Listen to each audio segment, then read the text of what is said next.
So till now whatever we have practiced, it was just like dummy data that was coming. So now we are going to play around with the real time sensors.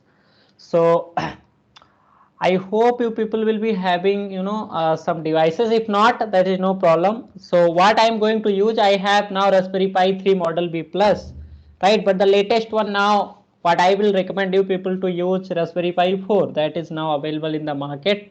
If you are going to start your journey in this particular with these single board computers, right? So once we discuss about Raspberry Pi, so let me first give you a brief understanding about Raspberry Pi. So Raspberry Pi started with the version 2, but then came version 3 that was very much popular.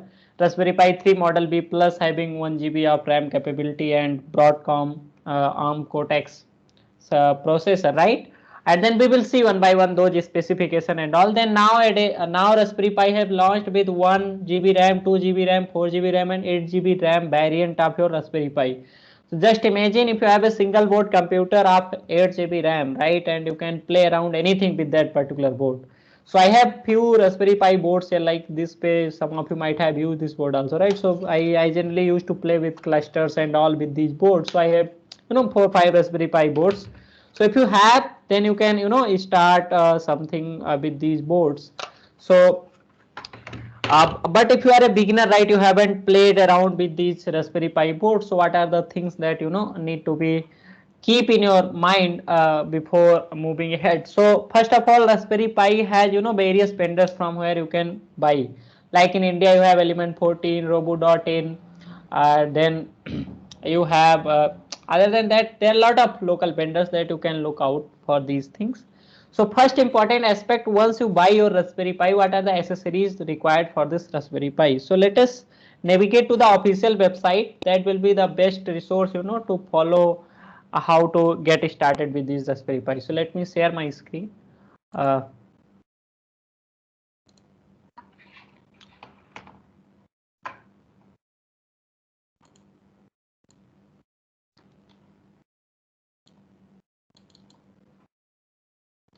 okay, so official website of Raspberry Pi dot is raspberrypi.org, right? So first step is to get started with any particular board, that we must understand how particular device works. So of course today you are working with Raspberry Pi, tomorrow you might be working with other boards. So what is the common things that we need to always understand, that we must look for the official resources, right? So for Raspberry Pi you have the official website for this is raspberrypi.org, right? So if you go into their product section, you will find they have now multiple kits like compute model 4, Raspberry Pi 4, Raspberry Pi 4 model B, right? And more the best thing about these Raspberry Pi 4 model B, that they have two displays, right? That was not available in Raspberry Pi 3. So look at this particular thing. It is USB-C power supply. This is the best thing. But if you have Raspberry Pi 3, you will be using micro USB-B cable, right? And two micro HDMI ports. It means two displays you can connect for like uh, displaying your data and all, connecting your desktop monitors. Then this is your processor that we will look at it, and then USB 2 and USB 3, right? These are your port numbers and gigabit Ethernet port. Apart from this, it also have inbuilt Wi-Fi, radio and Bluetooth low energy, right? It means you have three modules: Ethernet, Wi-Fi and Bluetooth for communication. And then choices of RAM is of 2 GB, 4 GB and 8 GB. So this is I am talking about Raspberry Pi 4, right? So you can see you can connect two monitor just with one Raspberry Pi. So this is a fantastic thing that Raspberry Pi 4 has. This is newly launched Raspberry Pi, and with this dual can you can play around with these two things.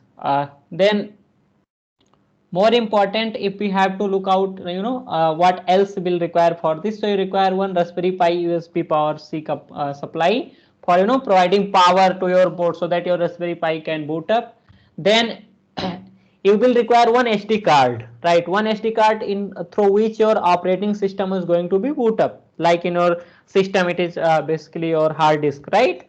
So here you can use your your micro SD card in this slots. So slots are there here, this side, this particular nearby banana, there is a SD card slot. If I will show you in this, I don't know how much it is clear. So this is the SD card, right? Let me bring the case out.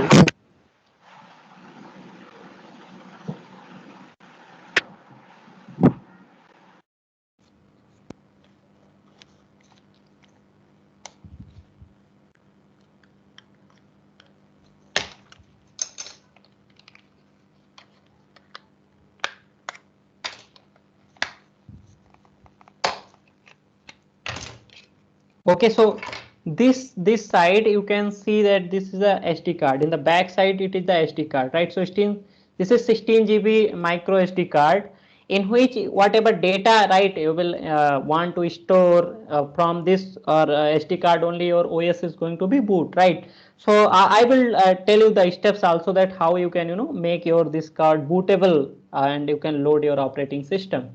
So first important aspect is you need to have one SD card, one power supply, right? And if you want to work without display, then you have SSH. You can use other particular tools like BNC Viewer, right? So you can get the whole screen of that particular Raspberry Pi. So you have all these options available, right? More important, while working with these, you have 40 pin GPIOs, right? It means you can connect 40 sensors, and then you can connect 40 LEDs. It means actuators and sensors you can interface with this particular board. So we will see the pin diagrams and all, and what other things are available. So you need to buy this. Again, it doesn't require to buy a preloaded SD card. I will never suggest you. This is one for those who are very beginner. So you can buy one SD card from without preloaded Raspberry Pi. So it will give you an idea also how initially you have to play around with the operating system installation and all, right? So you can buy one. If I sum up, you need to have one particular SD card, you need to have one USB power supply, and if you require desktop monitor, then you can have one desktop monitor, keyboard, mouse, and your Raspberry Pi board. That's it for as a starter, right? So let me go from the spec side. If I say tech specification, right? So this is what actually it looks like. See, so these are micro HDMI ports through which you can connect your displays. So if you look out specification of Raspberry Pi 4, it is coming with Broadcom BCM2711 quad-core Cortex A72 ARM v8 64-bit SoC, right? 1.5 GHz is the clock speed. It is coming with 2 GB, 4 GB, and 8 GB RAM variant, right? More important, you have dual band Wi-Fi, right? It means you will be you can create even two SSIDs from this, right? 2.4 gigahertz and 5 gigahertz. Both the channels are available to use. So it's a very good thing about Raspberry Pi 4. Then you have Bluetooth 5.0. It means you can also use Bluetooth for the communication. And Bluetooth 5.0 means I am talking about Bluetooth low energy. Of course, after Bluetooth 4.0, everything low energy. And what is the best thing about BLE 5.0? It support mesh also, right? Then you have two USB 3.0 ports and two USB 2.0 ports. Then this is 40 pin GPIO header, right? This is fantastic thing, and it is fully backward compatible. It means if you are using Raspberry Pi 3, same pins these are going to be used. Nothing has been changed once you talk about the schematic side, PCB designing side. Then you have two micro HDMI port that you can connect your display. Then you have two lane CSI camera port. You can also connect Raspberry Pi cameras if you want to use for some image processing applications and all, for some security based or surveillance based systems. Then you have audio and video ports also, right? And then micro SD card slot that I was showing, through which you can uh, in provide the operating system to boot up, right? So you need to load the operating system in that SD card. Then then minimum 3 ampere current is required for this, and 5 volt DC by GPIO headers, minimum 3 ampere. That is what actually is current that is available. that particular voltage is required, and this is minimum current required, right? Moving ahead, if you want to go with the previous one like Raspberry Pi 3, so they have also that one. So this is very fantastic thing about this. It is Cortex A series. It is one of the finest series. If you talk about Cortex A ARM, right? There are three variants of your ARM. So they have ARM Cortex A series, R series, and M series, right? So the best is A series that they have provided. So fantastic, if you talk about form factors and all, it is very good as compared to your Raspberry Pi 3. So if anyone who is interested to buy new one, I will suggest you to buy Raspberry Pi 4 rather than Raspberry Pi 3. So Raspberry Pi 3, because many people might be having in their organization Raspberry Pi 3. So how to get the idea about Raspberry Pi 3? So the latest one was Raspberry Pi 3 model B plus. So you can look at this.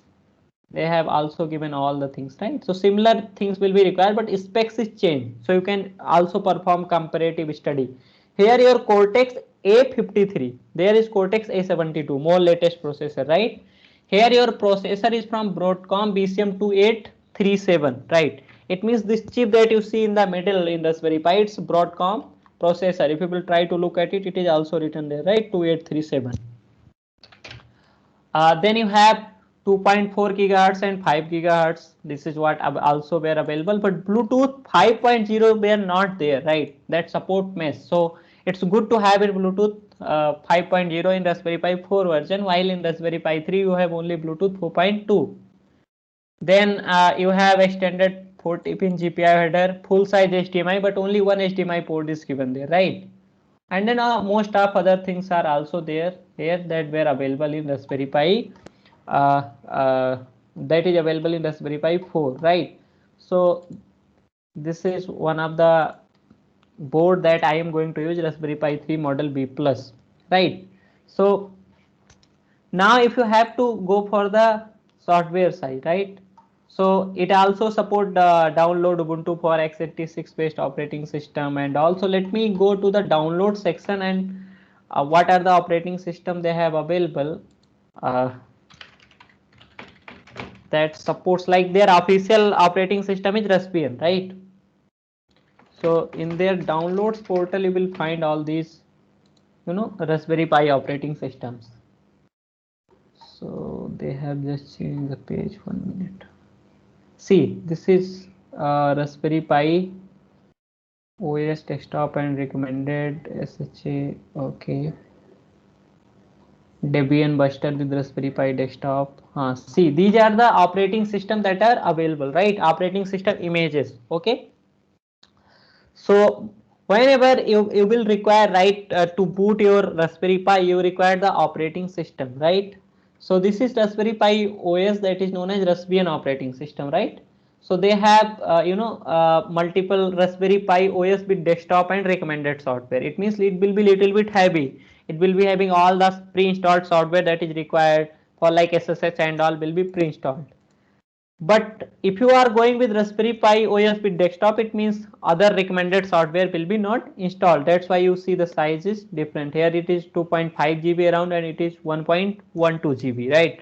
Because other softwares are not there, right? So if your card is more than 8 GB or 8 GB RAM, you can go easily with Raspberry Pi OS, with recommended software. Either if you have a suppose 4 GB RAM, right?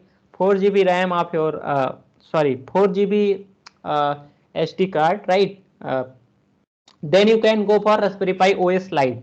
With this, it would be headless. Headless means you cannot launch your desktop, because it is not going to support the desktop version, of course. So you have better options if you are going to use your GUI and all. You can select from first or second OS, whatever. So you can download this operating system, right? So after downloading this operating system, what you will get? You are going to get one particular .img file. With that img file need to be create a bootable image so that your Raspberry Pi can be boot up with that OS. So I'll tell how to do that. So other, let me explain other operating systems also available. So these are the other operating system that is available. You can run Ubuntu desktop, right? You can run Ubuntu server, you can run Ubuntu core, you can RestroPie, TLX. but the best and preferred one is Raspbian, this one, that what we have Raspberry Pi operating system available, because most of the platform also support like gateway compatibility and all is there, but sometimes Ubuntu and all they doesn't support. So best is to go with the official image of this. Other than that, you have lot of third party operating system also. So if you want to search, go for the installation, right? So in the documentation section, they have given the installation on their official page only. So there are two options. If you are a Linux, enthusiast, so you have dd command, right? Sudo dd if equal to what you can give image name, and of is equal to the location of your card /dev/hdb, like that, right? Either Windows is so easy, you can use multiple, uh, tools are available for writing your making your SD card bootable, like you can use Etcher, one of the best that you have, right? Then disk imager. So most of you have make your operating system bootable, right? Pen drive bootable, same step you need to follow here also, right? So for example, let us take, you have Windows, most of you will be having Windows, right? So they have given these particular option that you can use, right? So say like writing the image, you have option Linux, Windows. So let's go with the Linux first. So in Linux, you can run these particular commands lsblk-p, right? So this will show like this. For example, if you're either, if you don't want to use those things, you can easily find it out your card using sudo df-h. So here, like you can see, these are, available Raspberry Pi structure of your directory, right? dev/root 7 GB, it is like used 88%, right? Then other temp fs temp, like this. So if I go on my system, and if you will plug here, right, your card for your bootable, so if you will use this sudo fdisk-l, it will give you the whole detail, right? So here I am able to see dev/sda1, dev/sda2, dev/sda3, right? So these are the internal memory that is available in my system. Whenever you will plug any, that Raspberry Pi with Raspberry Pi SD card with a card reader, it will show like /dev/hdb, right? So that way you can locate your card, and then you mount your card, so that when you mount your card, what will happen, if it will be busy with any particular resource, it will come out at that, right? So like here they have also mentioned like /dev/hdx1. So mostly external SD cards are located at /dev/hdb, either /dev/hdc, right? So once you able to locate your card, that now this is your SD card, then you can move ahead, and you can use this command to make your particular SD card bootable. So what is this? dd is equal to disk duplication command, bs is equal to 4 MB. It means it will write your data in 4 MB block size. Either best is you can take 1 MB also, right? If 4 MB does not work. And this is the image that you have downloaded from there, right? .img file. And then this is the location of your SD card. So mostly it would be /dev/hdb. So better once you plug your SD card in your system, you must uh, identify the location. Don't write it on your system. So mostly SDA is basically for internal hard disk. Other than that, it would be like HDB or HDC. And then conb is equal to fsync, means whatever data is getting written, just flash it also, right, at that time. So this way you can make your pen drive bootable through Linux, right? But what if you have Windows, right? So Windows is so easy. So like if I go on Windows, so they have tool called Balena Etcher. You can download from official, like Balena Etcher tool, right? So this is like flash OS images to SD card and OS, right? So you can automatically download this for your Windows, and it will ask you to select your image. From here you can select your image that you have downloaded in your Windows system, right? .img format. Then select drive. Automatically it will ask your SD card, it will show there. Then select that particular SD card and flash. It will take around 15-20 minutes and your card will be ready for your operation, right? So this way you can use your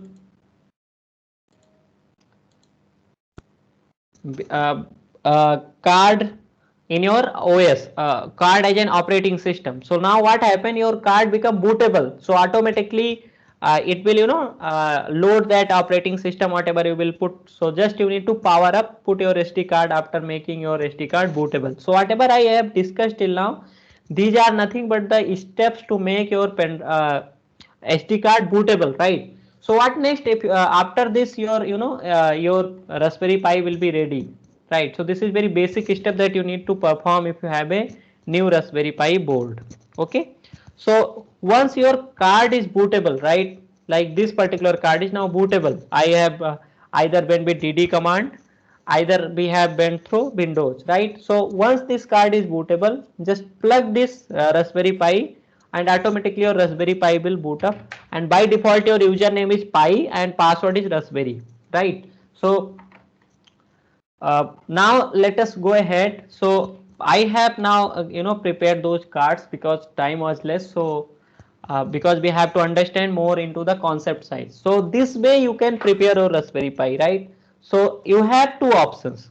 Either you can use SSH to get the IP address of your Raspberry Pi, right? And then sorry, either you can use Nmap to locate your address of your Raspberry Pi, and then through SSH you can log into your Raspberry Pi. Second option is that you can have your own display desktop, and then through that you can connect your Raspberry Pi. So you have both the options, right? So suppose at your home you don't have any desktop, so what you will do, you can first search the IP addresses that are available in your network. So if you are knowing that 3 systems or 4 systems are connected in your network, so 5th system will be having new IP address. It means easily you can identify that that is Raspberry Pi. For example, if I run this, right, so my IP address of home start from 100 to 200. So I am scanning with the subnet mask 24. So these are the devices that are available in my network, right? 0, 1. This is my router. This is my Raspberry Pi IP address 192.168.0.111. This is, you can see here also, right, easily MAC address Raspberry Pi Foundation. So I'm not using my desktop because reason is that I cannot share everything from there. So what I will do, I will use SSH to log into my Raspberry Pi, right? So it means now my Raspberry Pi is ready. My Raspberry Pi got boot up. Now I am trying to log in to my Raspberry Pi self. Either if you don't want this step directly, like I am using this particular desktop, same way you can use your Raspberry Pi also. You can directly connect your Raspberry Pi from here. This is HDMI port, right? So with HDMI you can connect your desktop. So if you have VGA, then you will require HDMI to VGA converter also for connecting this to your desktop. If you have HDMI to HDMI converter, then there is no problem. You can directly connect with that. So what I will try now, I will try to log in with this. So my username is Pi and my IP is 192.168.0.111, right? And it will ask me to enter the password. I have entered the password. You can see now what is the difference. I got the terminal of my Raspberry Pi using SSH. SSH stands for Secure Shell. By default it run at port number 22, right? So I got the terminal of my Raspberry Pi. Fine. So it means now anything I can play around. So first thing I will do, I will update my Raspberry Pi, right? So that, and whatever command runs on Ubuntu, same it will run here, because Raspbian is an Debian based operating system and it uses the same apt package manager. So if you are familiar with Ubuntu, you don't have to take any particular extra stress to start with Raspberry Pi. You can easily work with this particular boards. So it also follow the apt package manager only. So Ubuntu is best to tune with the Raspberry Pi. All the commands works here also. So now my system is updated. So what is the first thing that you can try it out in your particular system? So basic LED blink program you can try. You can do sensor interfacing. You can now connect your Raspberry Pi to the cloud. So either you can connect your Raspberry Pi through Ethernet, either you can connect your Raspberry Pi through Wi-Fi, right? So these two options are required for you.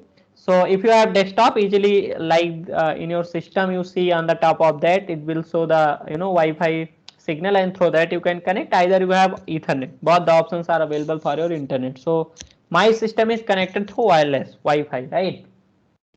So let's moving ahead. Let us try our first example. How I can turn on and turn off the LED up connect that need to be controlled through command line, and then we will see how we can control with writing Python program, and then we will see how we can interface sensor, and then we will see how I can extend my sensor data from local environment to cloud. That is the agenda for this next 1 hour. So first thing, let us go ahead and understand its pin diagram. That is very important, because before moving to any operating system or any particular SPC, we need to understand the internals. So how I am going to make the connection to my Raspberry Pi? What is the first and primary thing we must understand is its GPIO structure. So let me open your GPIO structure.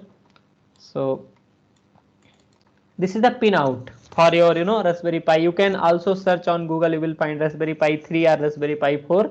Pinout even in Raspberry Pi 4 is also same that follows in Raspberry Pi 3. So this is the board that you are seeing. So it starts from here like 3.3 volt power, right? You can, if sensor is like requiring 3.3 volt power, then you have to connect 3.3 volt VCC here. Then you have two numbers 1, 2, 3, 4, 5, 6, 7, 8, 9, 10, 11, 12, 13, and then one is in square bracket GPIO 2, GPIO 3, GPIO 4. So is there any difference in this? That kind of thought may come in your mind. So let me first demystify these two terminologies 1, 2, 3, 4, 5, 6, 7, 8, 9, 10, all these things that is there. So there are two kind of configuration internally made for these pins. One is called board pin number 1, 2, 3, 4, 5 that you are seeing in the sequence. This is called board pin numbers, right? And second pin structure that we are seeing in square bracket, this is known as BCM, Broadcom pin structure, right? So it's up to us that we want to use which driver to access these GPIO pins. So you need to specifically mention while dealing with actuators. You want to access GPIO.board or GPIO.BCM. By default, it takes BCM, right? If you will not mention anything, it will take by default BCM, Broadcom board pin number. It means that you are seeing in square pin GPIO 2, GPIO 3, GPIO 4. These are Broadcom pin numbers. So if you are not mentioning anything in your program, by default it is taking the GPIO pin numbers from the Broadcom, right? So initially let us try it some without writing any program, how you can control your GPIO. So there are two structures, directory structure, that are pseudo directory structure in any operating system. Same is available with Raspberry Pi for controlling the internals, sys and proc. So sys is like pseudo random file, right? Structure where once your system is down, that particular directory no more exists. With that you can access your GPIOs also. So let us try with that without writing any program. Can be turn on and turn off my LED. So sys class GPIO, right? So here you can see there is something called export and an export, right? You can export some GPIO pins, and then you can unexport those GPIO pins, right? So for example, I want to use pin number 26 to connect my LED, right? So what I will do, I'll I hope you people have used echo command. Echo command is basically used to write some data or to read some write some data. Either you can use echo command to print some data, right? Both the options are available. Like if I will write echo 23, so it will just echo that value, right? But if I want to write this value, I can also do that, right? So say I want to export pin number 26, so I will write echo 26, and this is available in sys class GPIO export, right? So it means now pin number 26 GPIO 26 is exported for use. So how I can able to see this? I can go in cd /sys/class/GPIO, right? and then export, sorry, and then ls. Here if you will try to see, you are able to find that GPIO26 is available. It means you can export and unexport with this command, right? So 26 means GPIO26 BCM, right? So my 26 pin is now available to use, right? So in this GPIO26,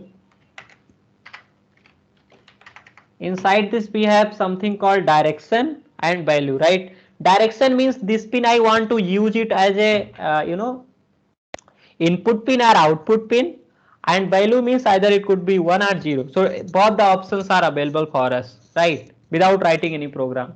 So say first check the direction here. So you can check direction, cat direction, it is out. It means by default my pin 26 is in out direction. It means I can connect LED at pin number 26 and then we can do some operation. And let us check some value. What is that? 0. It means my LED is off. You can see also, right? See, this LED is off. Fine. So if I want to write some value, what I need to do? Echo 1 and then greater than for writing the value, right?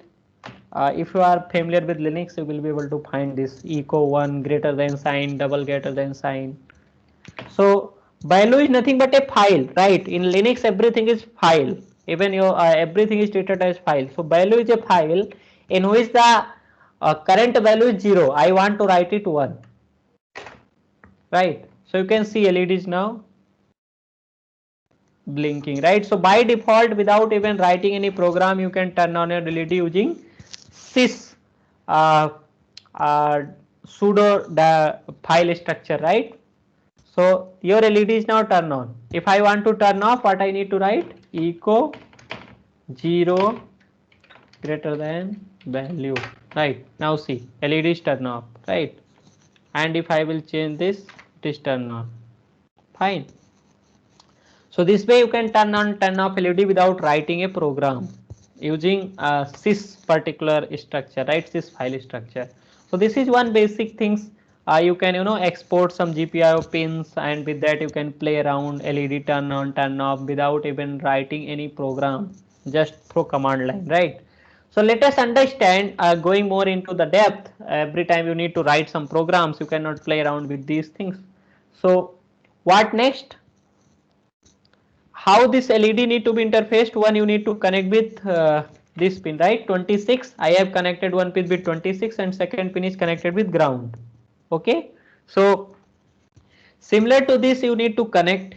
If someone is coming from the electronics background, he will be understanding very well. But people may be from computer science background, and if they have not played with these boards, so you need to understand that GPIO26 is like the pin where I am connecting my the data pin of this particular positive terminal of my LED, and then negative terminal I am connecting with the ground, right? And whatever value I will write, this will write the value, right? And one thing is very important, we need to check the direction. So always check, if you are doing with LED, direction must be out. Okay, fine. So I hope this thing will be clear to all of you. So let us now go more in depth and try to understand how to write the program, right? So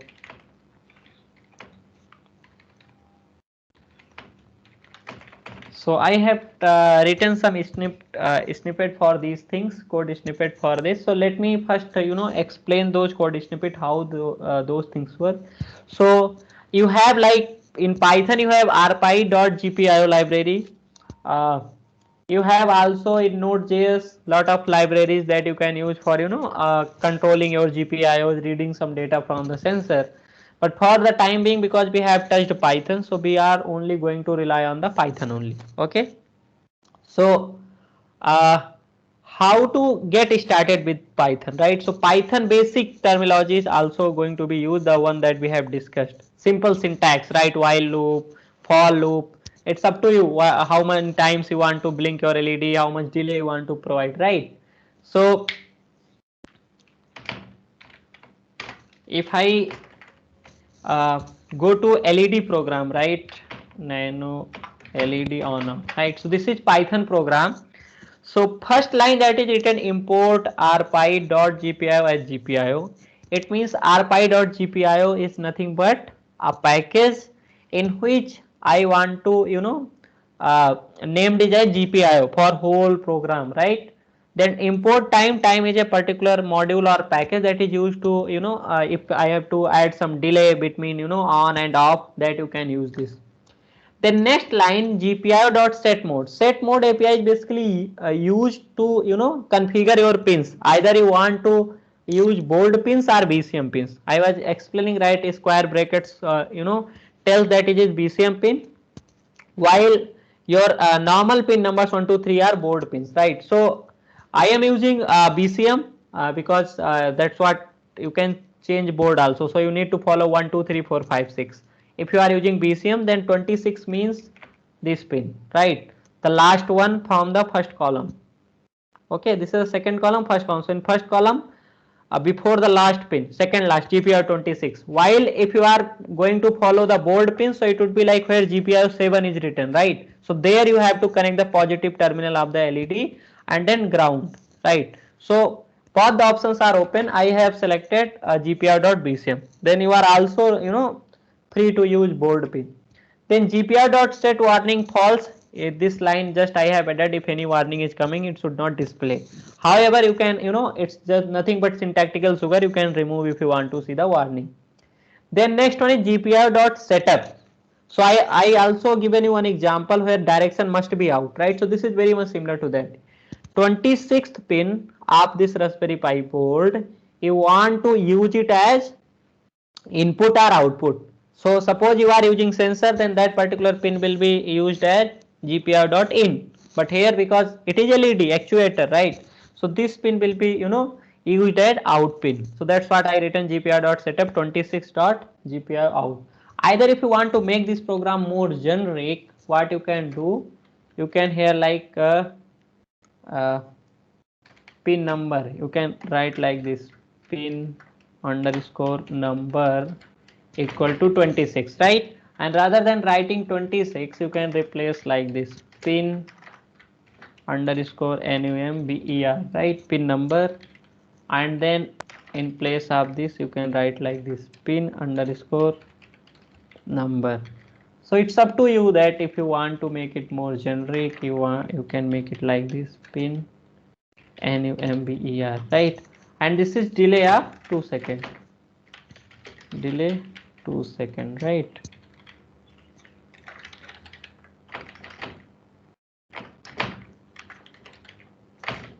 Time dot sleep, I have explained many times, right? So this is just to provide delay 2 seconds, your particular instruction will stop here.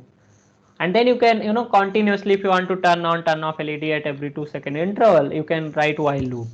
So this will just for print LED on, it will print LED. So I am using Raspberry Pi here, Python version 2. You can, if you are writing in Python version 3, so LED on must be put inside the parenthesis, right? So pin number GPIO.high means you are writing one value to the output pin at port number 26. It means your LED will turn on. Then after 2 second delay, it will print LED off, and then your LED will be in off state. Then again after 2 second, your LED will be turned on. So this particular, statements inside while loop will be continuously running until and unless you will not press Control C on your system, right? So let us try if this program is working or not. So what you can do, you can write like Python LED on off dot py. So you can see LED will be continuously, on and off at every 2 seconds. You see, right? So if it is coming on, it is on. If it is coming off, it is off. So this is very basic interfacing of your actuator, right? If you don't want directly to this, if you want like you type something, right, and then your LED should turn on, that you can also do. You can take input parameter, right, because it is Python, so you can play around anything. So do we have any questions? Seems like yes, please, you can ask.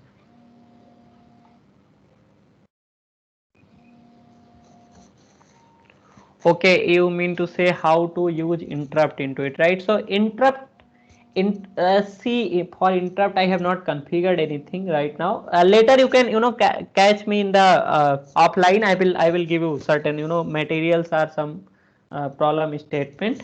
There is a book, everything you will get in this book. There is a book called Raspberry Pi cookbook. Okay, this book you can prepare all the programs and everything is given. This is very good book from Simon Monk, and officially PDF is also available, right?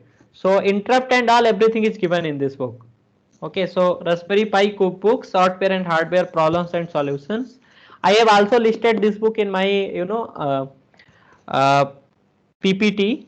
So there you can get all these things, because for interrupt we need something, right, to control up from the outside environment. If I am pressing any button, then certain things would happen, right? So that could be an interrupt example, but you can do that particular thing easily. In this book everything is given, interrupt based and everything is given, controlling motors and all, everything is given in this book.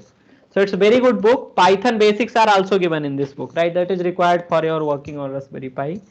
But still, Pranav, if you face any problem later, you can connect me. I'll help you out in the interrupt side also.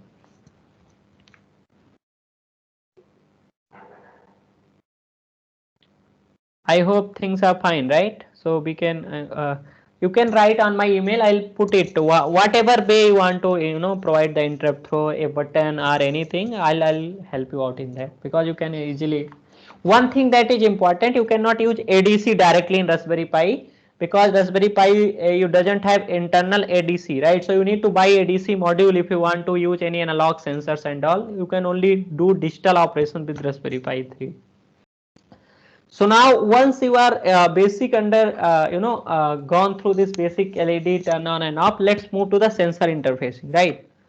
Other than that, see, we are timing constraint is there. Otherwise that there are a lot of things that we can discuss, but apart from there, I'm again telling I'm open to help you out. If you are stuck in anywhere after this FTP also, I'll help you out to explore some new thing you are doing and you stuck. You can write it to on my email ID. I'll also share some more resources on this related to books that you can refer, some official websites of Raspberry Pi are there, vendors where you can get basic programs and all in JavaScript, also in Python, in C. So all these things I'll try to put it in somewhere at a centralized location. After this, now the next task is I seen that how to use actuators. If you want to see one thing you want to do in this program, you can also do, right?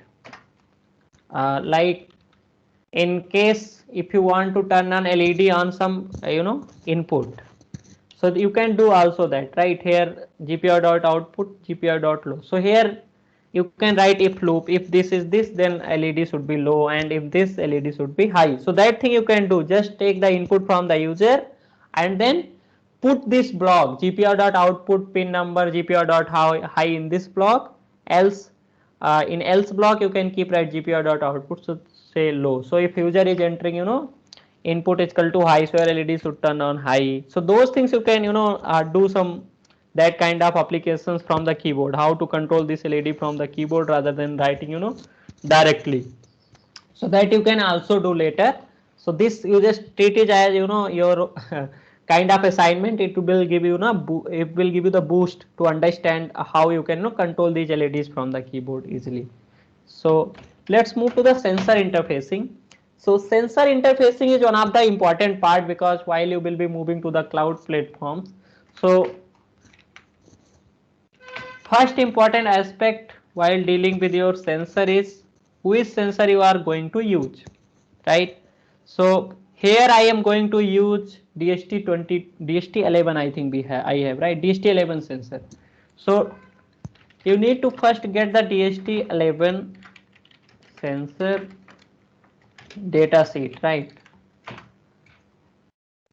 So data sheet is very important. It gives you very clear understanding what is the maximum input voltage that you can provide to the sensor, how much value it can provide, right?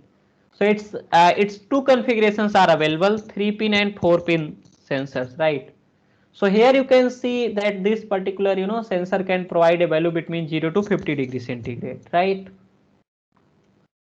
And if you talk about configuration, it is the configuration of the pin, right? It's good to add 5 kilo resistance between your data pin to avoid any other further problems.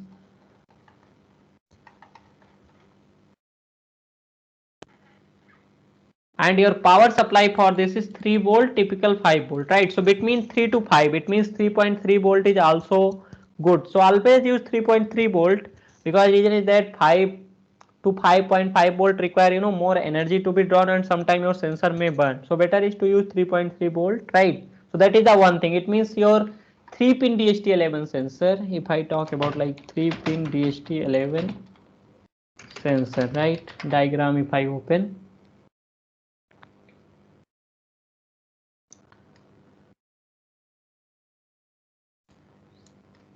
This way you will get, right? This is 3 pin sensor that I have, see here, right? This is 3 pin DHT11 sensor.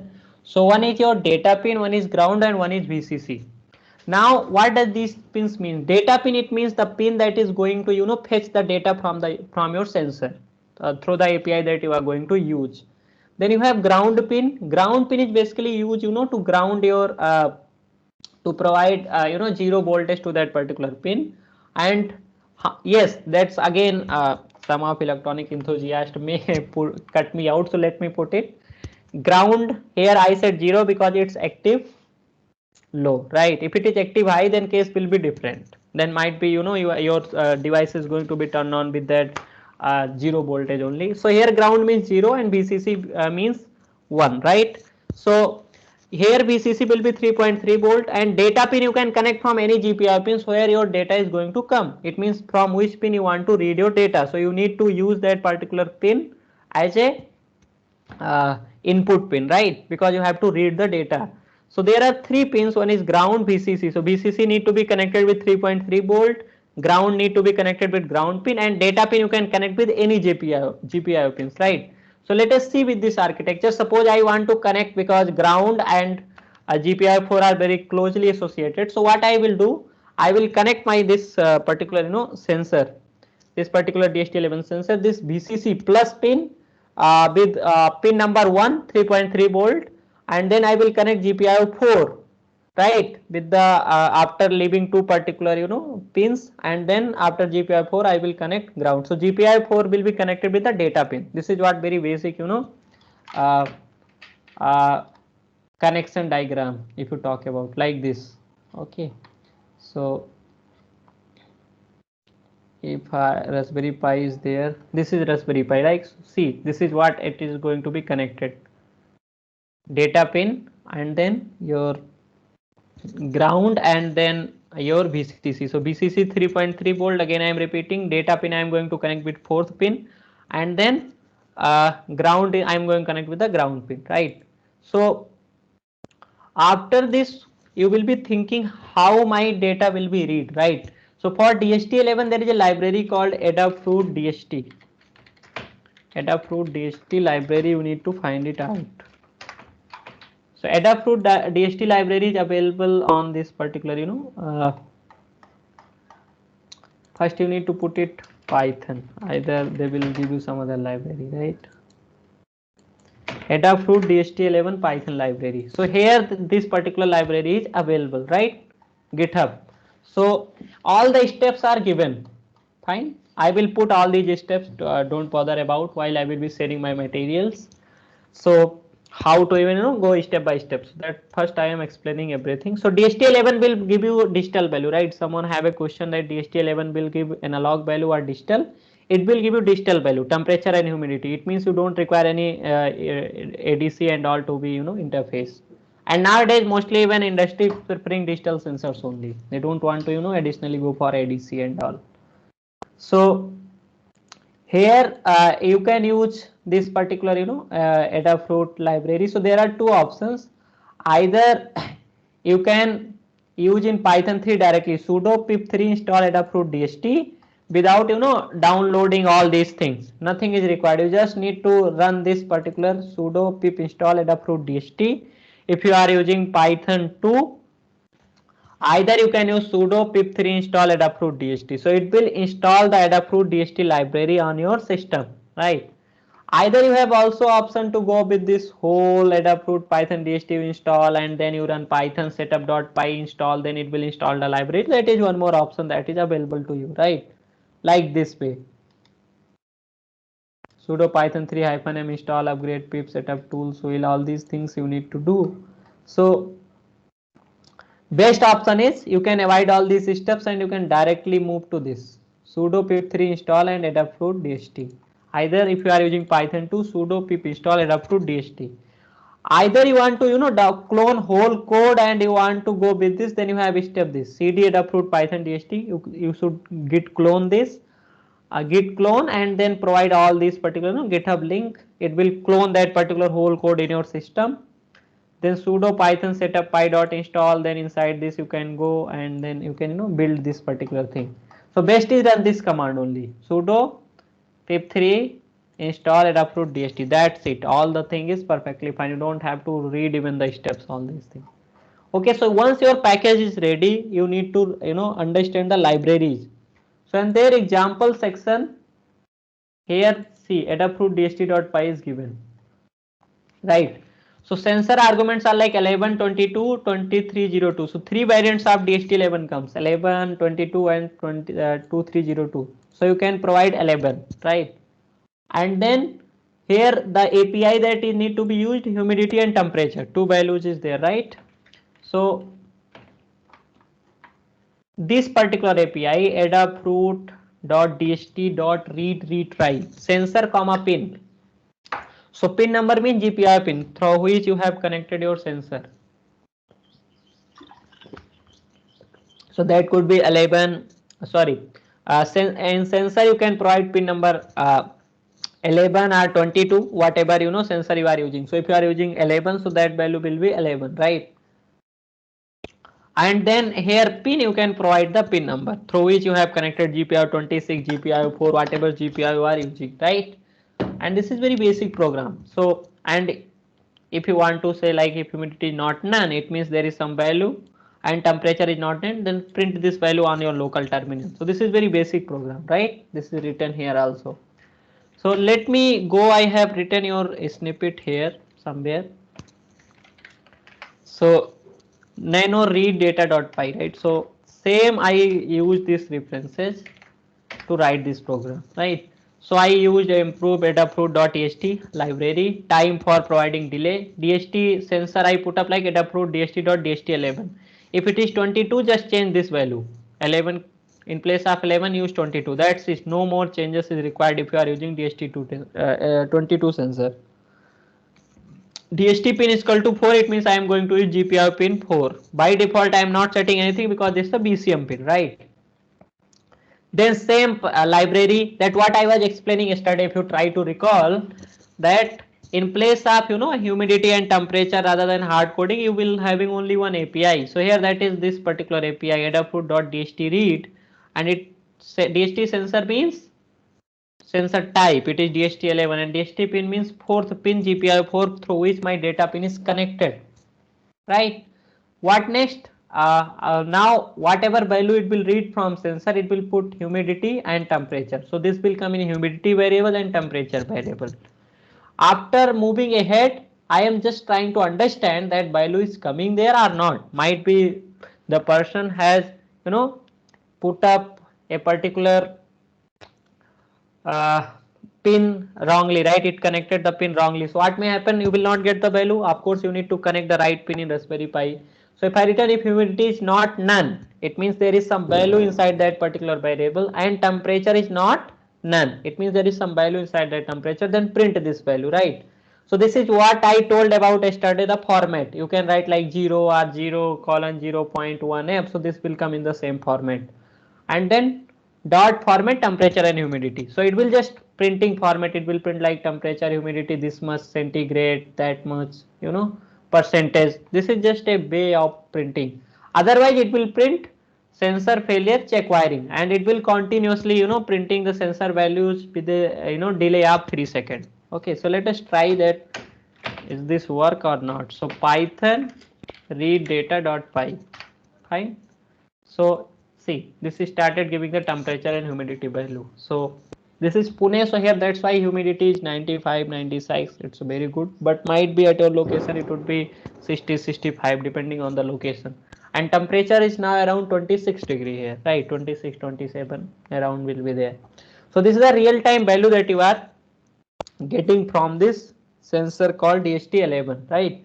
So this way you can use multiple sensor, just you need to find it out the library, read it out. For example, if you want to connect some other sensor, okay, it is DHT11, right? Say some sensor, say HCSR04, right? Ultrasonic sensor. So how to find the right content? So just you need to search ultrasonic sensor, you know. First you can find search like this sample code Python. You can write Python, right? So you can see programming with distance sensor Python. Sample codes most of the time you will find for sensor because already things are given. See here, this is already written, right? So if you want to do anything with the ultrasonic sensor, you need to, because they have written according to their application. So you just need to modify this code according to you, right? So this way you can integrate any other sensor if you want, like PIR sensor, right? PIR sensor say SR04, PIR motion sensor, right? PIR.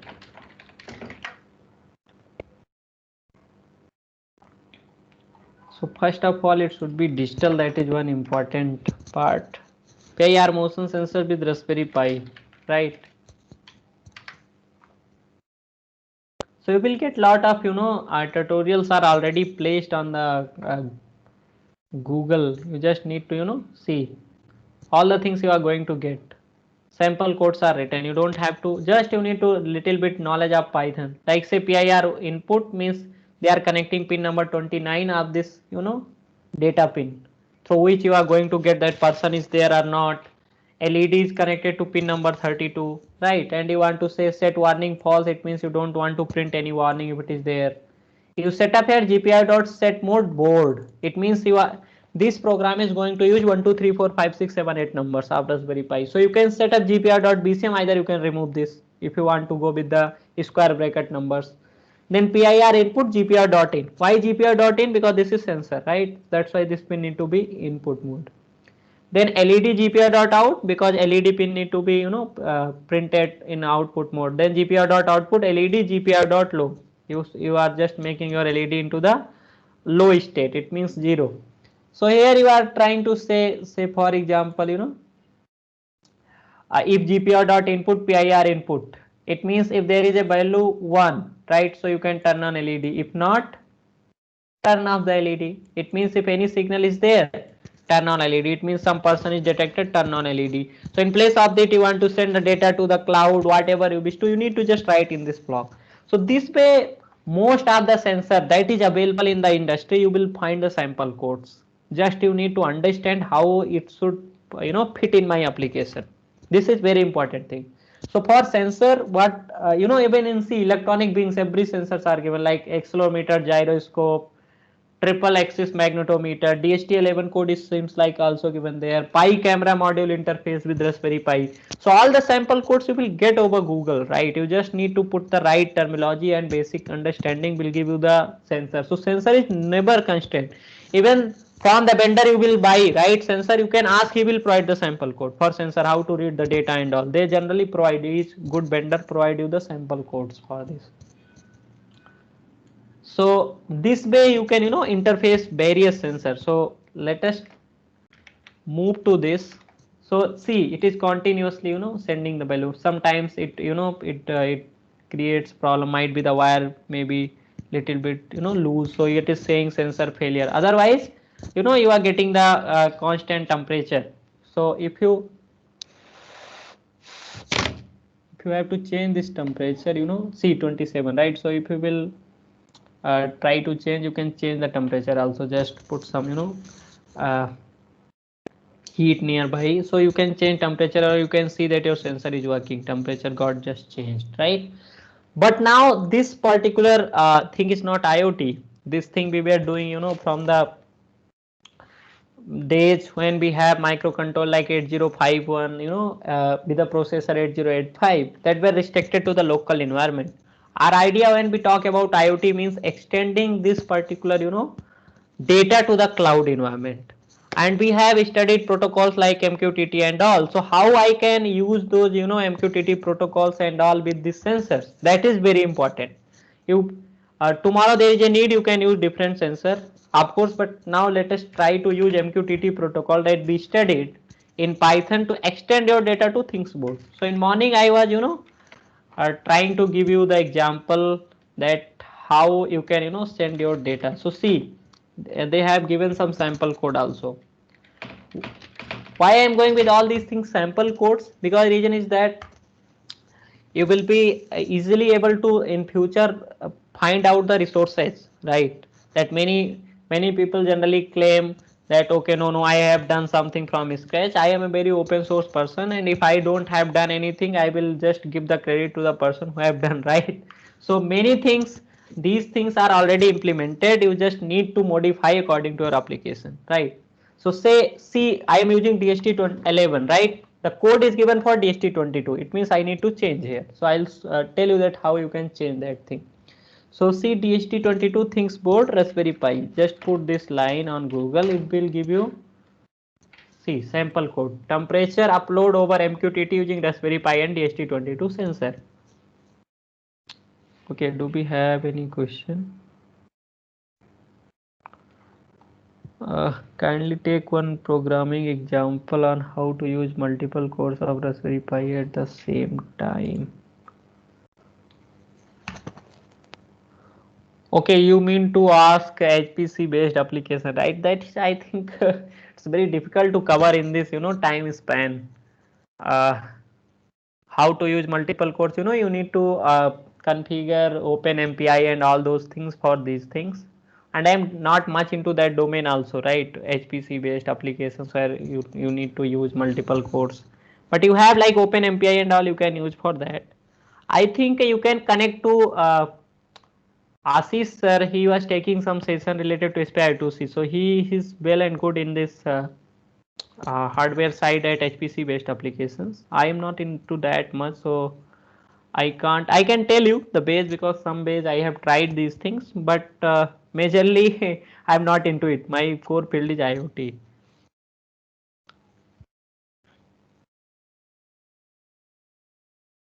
I hope Pranav things will be clear at your end, right? So, but you'll find, I think some of the people will be arm person will be coming. You can ask them if they have, some person they will connect you for that thing. I will answer that question.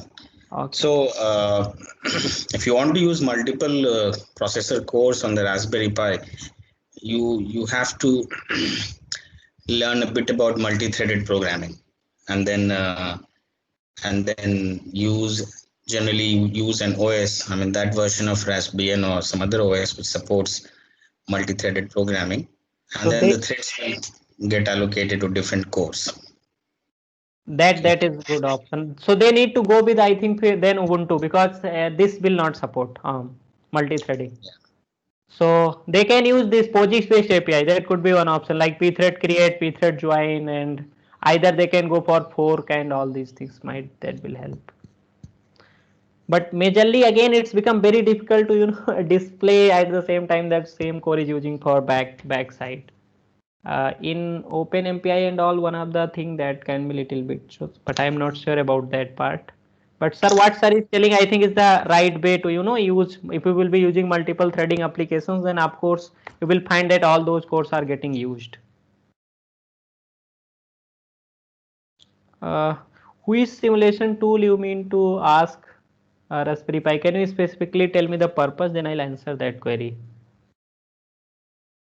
Like you want to create the virtual something of your Raspberry Pi like QEMU and all, or anything else simulation tool? I didn't get what actually simulation tool you are asking. Sir, are you able to hear me? Yes, you are audible. Yes, sir. Sir, basically, I want to come to know about any particular simulation tool in which we can perform some basic peripheral interfacing like LCDs, motors, Okay, okay, okay, okay, okay, okay, okay, okay. Oh, perfect, perfect. So see, there are multiple tools that you can do with that. One is like from Android or Arduino only if you want to like Arduino, right? So with the Arduino, they have Arduino simulation tool. They have something called circuit. Uh, Name is there circuit.io. Something is there for Arduino. One important thing for like simulation tools, Proteus is one good option you can use. Proteus is also good simulator, right? This you can also use. Yeah, PCB sir, design. but in Proteus, there Raspberry Pi is not there. So any tool is there in which we can perform the simulation of Raspberry Pi? Raspberry Pi. I never tried with this like any particular tools. Initially Proteus and all, you have this either for Raspberry Pi. Raspberry Pi hardware you can use with QEMU and all, right? So if you want to perform all these things, you need to use QEMU. QEMU is one option you can create the total hardware virtualization. With this you can use, right? Totally. So you need to build the QEMU of your Raspberry Pi. That is one good option. If you don't have anything, you want to simulate, LEDs and everything, you can go with the QEMU, right? So QEMU Raspberry Pi could be good option if you are looking for this, right? So here you have one option like this link works. I have tested this. So this will be like totally, your virtual environment without hardware. You can, play around with this Raspberry Pi and all. So this could be one option that is available for this. You can try it out with this to emulate the whole hardware, and then you can, internally connect all those things. But you can write me in the offline. I will check if we'll find anything suitable to this. I'll say. Thank you, sir. So coming to this, like how exactly you can, whatever we have studied, MQTT, sense real-time sensor data, you can send it to the cloud, because whatever application we have, seen till now, they were like majorly dependent over your, dummy data, right? But now if you see here these graphs and all, if you are able to see temperature, humidity and all, right?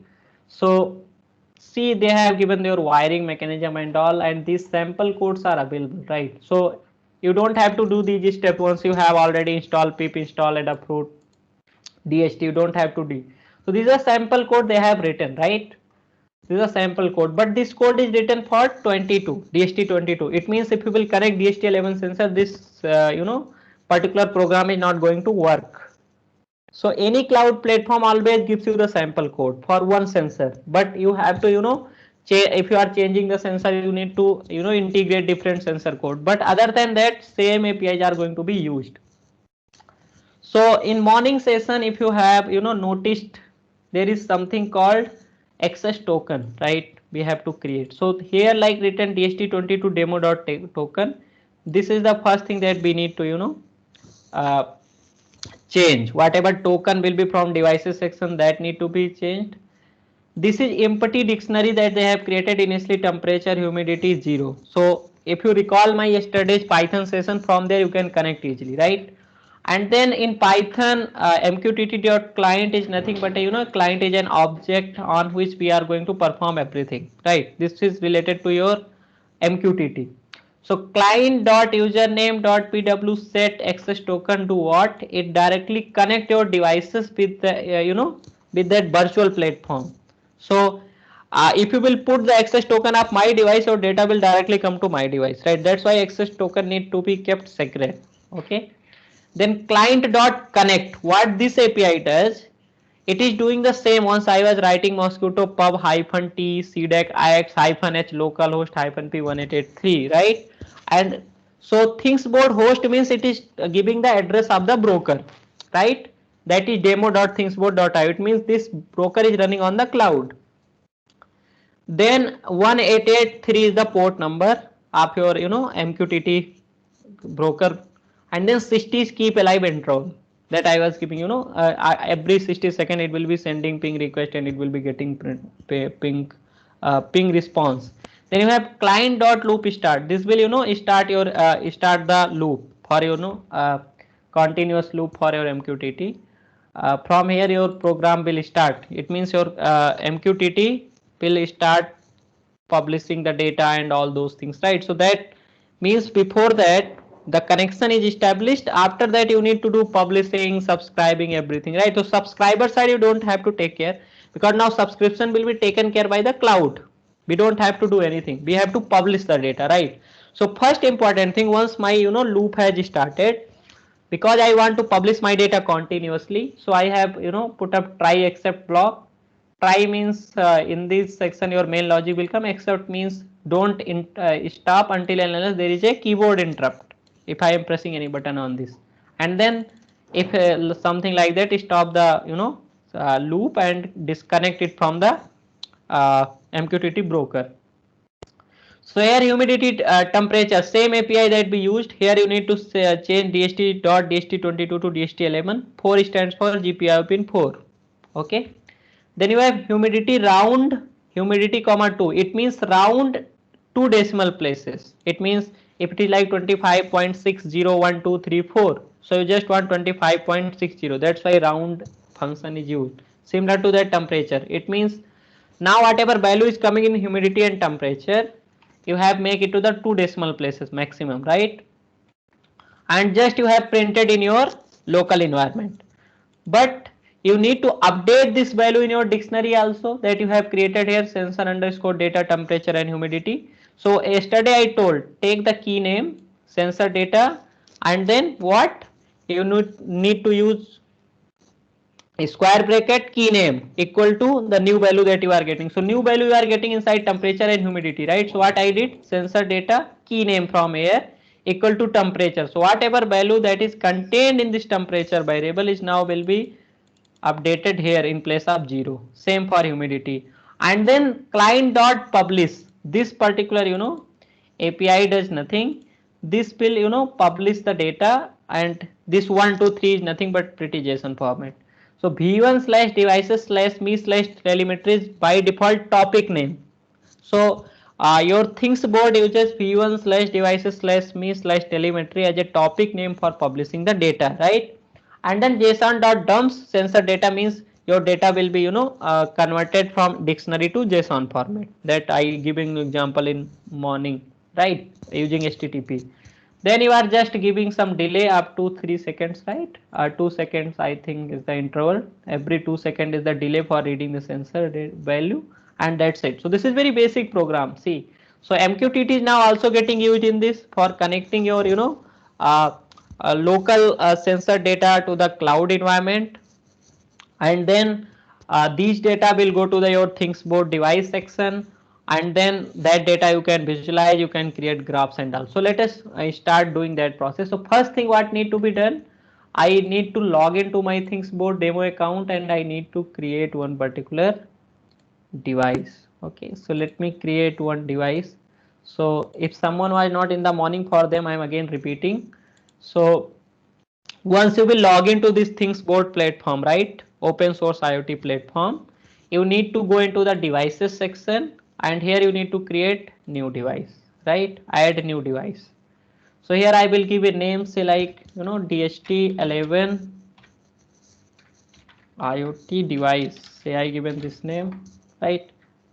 Label DHT11 sensor connected with GPIO 4. Default, so automatically it will take MQTT, right? Support basic MQTT and all these things. Then you can create new device profile if you want. Either you can go for default device profile and write the description. Read the temperature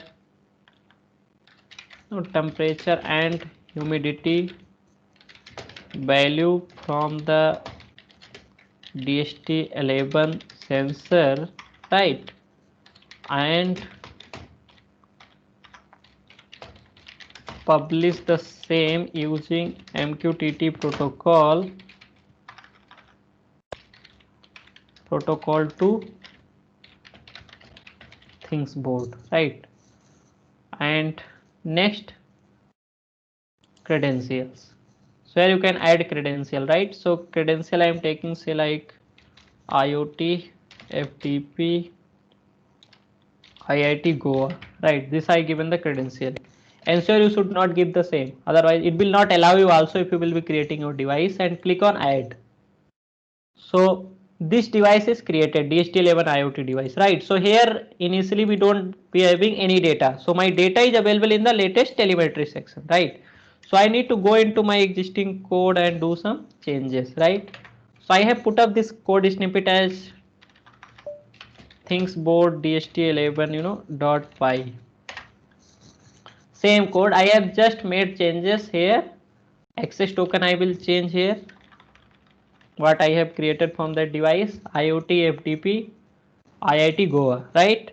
And then same code. What changes we will require, I told you initially. Here you need to change the pin number, and if you are using 4th pin GPIO4, you need to put the pin number 4, and then sensor type. So here I am using DHT11, right? So this is my sensor type. So if it is 22, you need to make it DHT22.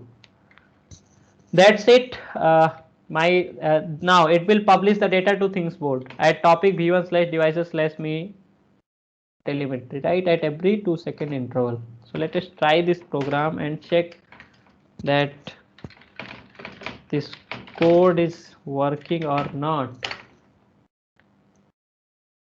Right, so it is now getting 27 degrees centigrade, 95 degrees centigrade in my local environment, right? So let us try to see this data is coming to the cloud platform or not. So see, now it started coming. DHT sensor latest telemetry, see, it is getting updated, right, at every 2 seconds. 95, 26. This is temperature value, this is humidity value. So this is your real time value. Better to improve the delay, because it is 2 seconds is very fast. So let us keep it as 5 seconds.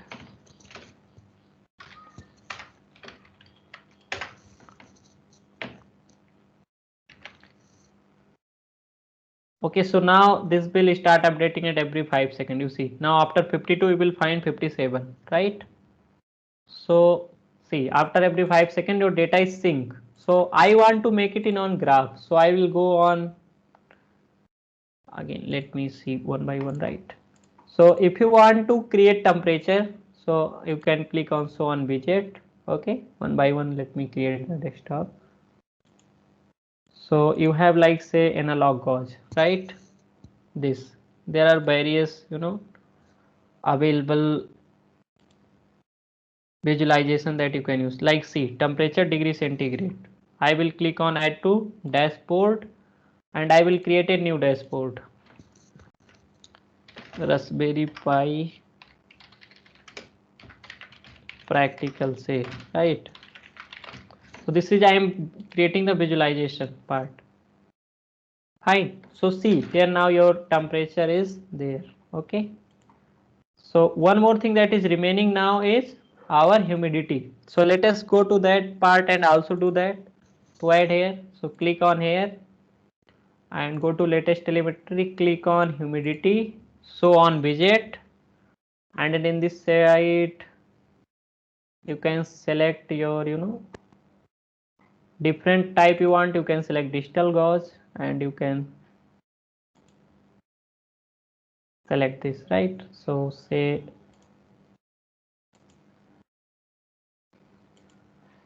you have multiple option to display that, like this also, right? So say I want to go with this, select existing dashboard, so I can go like Raspberry Pi practicals, open dashboard, add. So here you can see both that dashes are available. You can just drag and drop like this, and you can add. So these are the real time values that are coming from my sensor, right?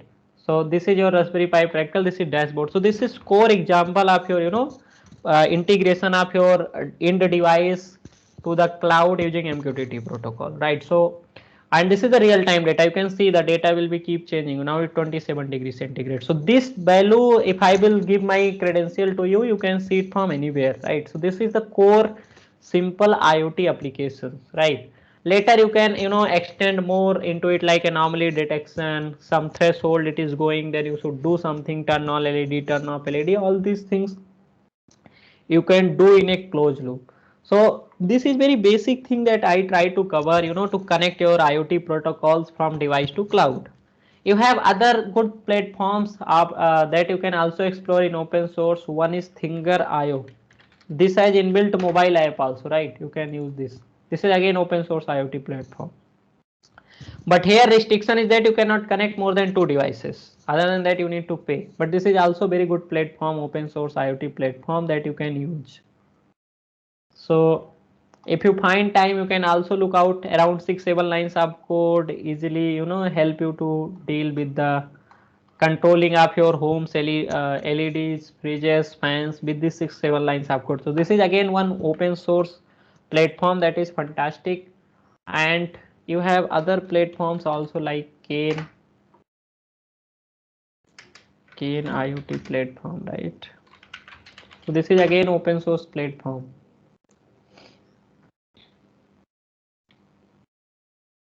So this way, right? So multiple platforms are available, you can use. So this is again open source. Supported hardware you can check.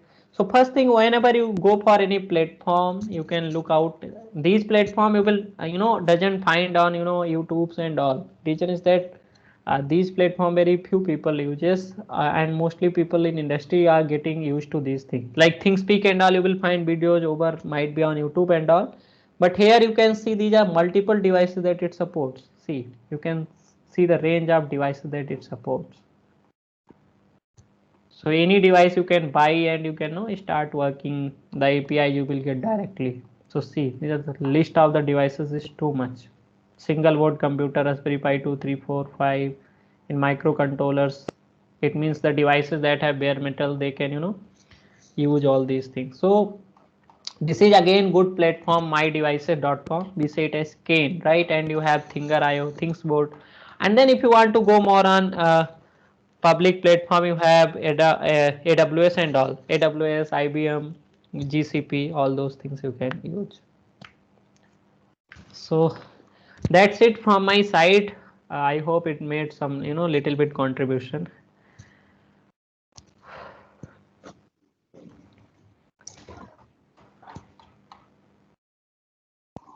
If we have questions, sir, we can take now questions. Yeah. So there is one question. Can I install Thingsboard and RPi and make it a server which has all graphic dashboard? I don't know if you Yes, already answered. yes, yes, yes, yes, you can. Easily you can do that. It has even given on their website also, Thingsboard RPi installation.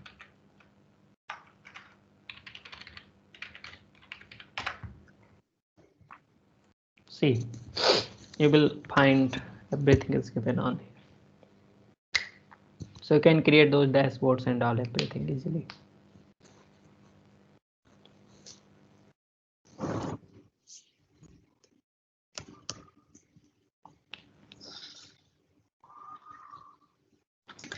So if there are any other questions from the participants.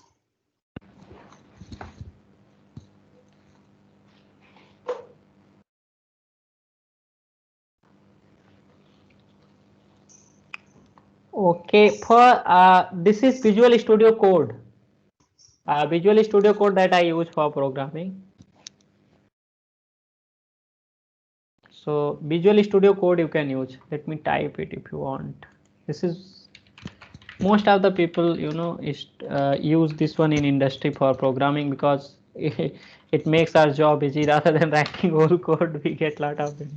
Visual Studio Code it is VISUAL.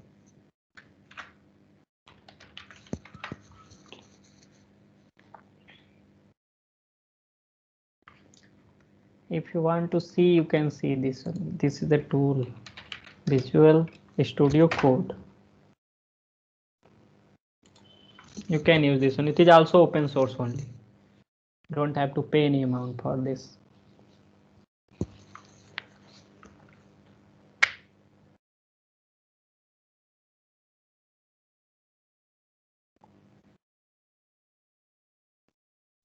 Okay, so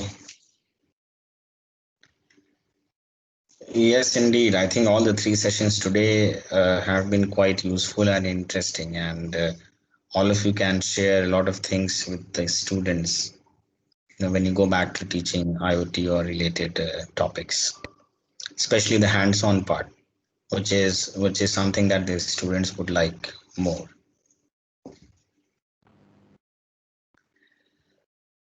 Okay, then if there are no further questions, then on behalf of myself, IIT Goa, and everyone else here, I would like to thank Mr. Bhupen Singh for his long 3 sessions today. It must have been tiring for you also. No, sir, it's habitual. Many times in CDEC, we used to deliver 10-hour session continuously to diploma students. Okay, so great. So we can have more sessions in the future also. Sir, it's always pleasure to talk to the people, sharing the ideas. It's always fun. Yeah, that's right. So, okay, then thank you everyone. The next session, which is on, something on curriculum design and syllabus and all, would begin at 4:15. So the link has been shared with you in your email. So please use that link to join that session. And Upendra, if you also want to join that session, please feel free. Okay. Sure, sir, sure. Thank Because you you. have also been teaching in CDAC and other places. So you can also share something, you can also ask something. So it would be good. Okay. So, okay, thanks everyone. See you at 4:15, and I will share the video recording and the slides from today's sessions also. So no need to worry about that part. Okay. Okay, sir. Thank you so much Thank for you, the Bhupen. invitation. You're welcome. Indeed, fun. Yeah. Thanks a lot. Yeah.